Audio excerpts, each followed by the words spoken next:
السلام علیکم friends and family. میرے ساتھ ہیں ارشد عباسی صاحب اور میں ان سے کچھ انٹرویو میں سوالات کرنا چاہ رہی ہوں. ارشد صاحب آپ بتائیں گے, آپ اپنے ایریا کو تھوڑا سا ڈسکرائب کر دیں. وعلیکم السلام, بہت مہربانی, شکریہ آپ تشریف لائی.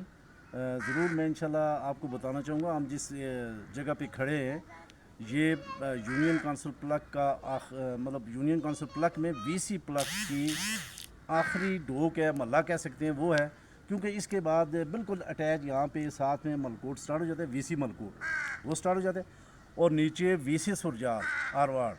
یوں سمجھ لیں کہ یہ تینوں جو ہماری ایریا ہے ان کا سنگم ہے. یہاں پہ تین ایریے آ کے ملتے ہیں, مطلب وی سی سرجال, وی سی ملکوٹ اور وی سی پلک. یہ تینوں کی حد یہاں پہ ہے, تینوں یہاں پہ آ کے ملتے ہیں. اور اس کے علاوہ اگر آپ کیمرہ تھوڑا رول کریں تو میں آپ کو بتا دوں کہ یہ سامنے جو آپ کو پٹی نظر آ رہی ہے یہ درمیان میں یہ پنجاب ہے. یہ والی یہ پٹی پنجاب کی ہے, اور اس کے بالکل بیک سائڈ کے اوپر وہ جو نظر آ رہا ہے جہاں پہ بادل ہیں اور وہ بلند والا پہاڑ ہیں, یہ کشمیر کے پہاڑ ہیں.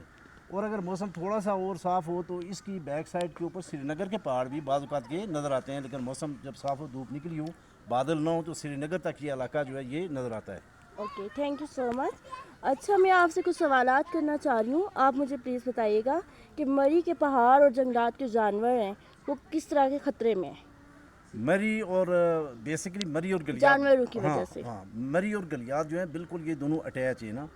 جیسے میں نے آپ کو پہلے اس میں بتایا تھا کہ یہ ساتھ میں پنجاب ہے اور یہ آگے مری آ جاتی ہے, اور ہماری بیک سائڈ جہاں پہ ہم کھڑے ہیں یہ گلیات ہے. تو مری اور گلیات میں جو جنگلی جانور ہیں جو آج سے 20 سال پہلے کچھ نسلیں تھیں وہ اب معدوم ہو گئی ہیں. جیسے یہاں پہ 2-3 قسم کے یونیک قسم کے پرندے تھے, وہ اب نہیں ہیں. جسے ہم اپنی زبان میں کانک بولتے تھے, میرے خیال میں چکور ہوتا ہے وہ, اور چکور اس علاقے میں بہت زیادہ ہوتے تھے, لیکن وہ اب ختم ہے, پتہ نہیں کیا ہے. اس کے علاوہ ایک اور چیز ہے, وہ یہ جو باز ہے اور گدھ جسے کہتے ہیں, یہ بھی آج سے 10-20 سال یہ بہت زیادہ تعداد میں یہ جانور ہوتے تھے, اب نہیں ہیں. اس کے علاوہ اس علاقے میں ابھی بھی جو جانور موجود ہیں ان میں چیتا ہے, لیپرڈ ہے, اس کے علاوہ یہ جنگلی مرغ جسے ہم کہتے ہیں وہ ہیں, اور بھی یونیک. ہاں ریچھ تھا پہلے کچھ عرصہ پہلے اس علاقے میں ریچھ تھا, لیکن ریچھ کی نسل بھی اس علاقے سے ختم ہو گئی ہے. اور باقی جو جانور ہیں وہ بھی یہ جیسے جنگلی, میں نے آپ کو کہا جنگلی مرغے جسے بولتے ہیں, ان کا شکار بے تحاشا ہوتا ہے, لوگ شکار کرتے ہیں, اور اس وجہ سے وہ نسل بھی ختم ہو رہی ہے. اور پہاڑوں کے حوالے سے یہ بات ہے کہ مری کے پہاڑ تو اتنے خوبصورت ہیں, مری اور گلیات کے پہاڑ کے پوری دنیا ان کو دیکھنے آتی ہے. یہ پہاڑ سمجھیں کہ اس پورے ایشیا میں سیاحت کے لیے مشہور ترین جو جگہ ہے وہ گلیات اور مری ہے. لیکن بات یہ ہے کہ ان کو اس طرح نقصان پہنچ رہا ہے کہ یہاں پہ ہم نے دیکھا کہ مرگلا کی پہاڑیوں جو آگے آ جاتی ہیں گھوڑا سائڈ پہ, وہاں پہ کرش مشینیں لگی ہوئی ہیں, لوگ کاٹ کے پہاڑوں کو کاٹ کے وہاں سے کرش نکال رہے ہیں.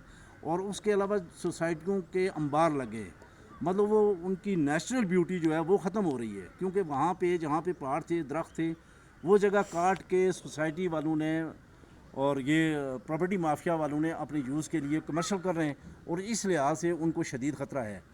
اوکے, اور اس کے علاوہ حکومت یا مقامی لوگ کوئی انتظامیہ پہاڑوں کو محفوظ کرنے کے لیے یا تحفظ کرنے کے لیے کوئی اقدامات کر رہے ہیں؟ بالکل بھی نہیں کر رہے.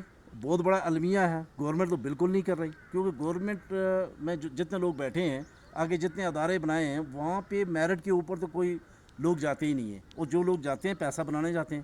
اس لحاظ سے یہ ہمارے علاقے میں جی ڈی ہے جیسے, اور مری میں امپرومنٹ ٹرسٹ ہے, اور یہ گلیات میں جی ڈی ہے. اور جی ڈی اے والے اس طرح کر رہے ہیں اور جنگلات والے اس طرح کر رہے ہیں کہ وہ ان سوسائٹی والوں سے پیسے لیتے ہیں, پیسے لے کے وہ ان کو زمینیں اور جنگلات کاٹنے کی اجازت دیتے ہیں. جبکہ ان کے تحفظ کے لیے ان کو سٹینڈ لینا چاہیے, کھڑا ہونا چاہیے کہ بھئی اگر اس ہمارے علاقے سے یہ درخت ختم ہو گئے, یہ پہاڑ ختم ہو گئے, لوگ تو ویسے میدان دیکھنے یا سنگلاخ پہاڑ دیکھنے تو نہیں آئیں گے جیسے پنجاب میں ہیں یا سندھ میں ہیں. اس علاقے کی بیوٹی تو یہ پودے ہیں اور یہ سبزہ ہے. اگر یہ ختم ہو گیا, سوسائٹی والوں نے ختم کر دیا, تو پھر کون لوگ آئے گا اس طرف. اور مقامی انتظامیہ تو خیر کوئی دھیان نہیں دے رہی, کیونکہ پیسے کی وجہ سے نہیں دے رہی ہے. لیکن جو مقامی لوگ ہیں ان کو اس طرف بالکل دھیان دینے کی ضرورت ہے.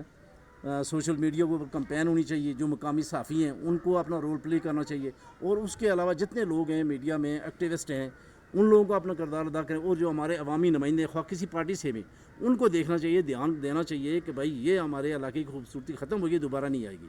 ٹھیک ہے، ویسے تو آپ نے پیغام دے دیا، لیکن پھر بھی میں پوچھنا چاہ رہی ہوں آپ سے کہ آپ مری کے پہاڑوں کو محفوظ کرنے کے لیے اپنی عوام کو کیا پیغام دینا چاہیں گے؟ میں اصل میں اقوام بالا کو یہ کہنا چاہتا ہوں کہ آپ اس طرح کریں، کم از کم سخت قسم کے رولز بنائیں اور ان کو فالو کریں، تمام لوگ فالو کریں، سوسائٹی والے بھی فالو کریں. بے شک وہ کنسٹرکشن کریں لیکن اس ایریے میں کریں جہاں پہ درخت کی کٹائی نہ ہو، پہاڑوں کی اس طریقے سے کٹائی نہ ہو کہ لینڈ سلائڈنگ آئے، اور یہ پہاڑ متاثر بھی نہ ہو، پودے متاثر نہ ہو، جنگلی حیات متاثر نہ ہو. اور وہ سیپریٹلی کسی جگہ پہ اگر سوسائٹی بناتے ہیں، مکان بناتے ہیں، اگر کوئی لوگ اپنے روزگار کے لیے کرتے ہیں تو اس میں کوئی حرج نہیں ہے. لیکن یہ تین چیزوں کا تحفظ ہونا چاہیے: جنگلی جانوروں کا تحفظ ہونا چاہیے، درختوں کا تحفظ ہونا چاہیے، اور پہاڑوں کا تحفظ ہونا چاہیے. بہت شکریہ ارشد صاحب، بہت اچھا لگا آپ سے مل کے. تھینک یو سو مچ. مہربانی.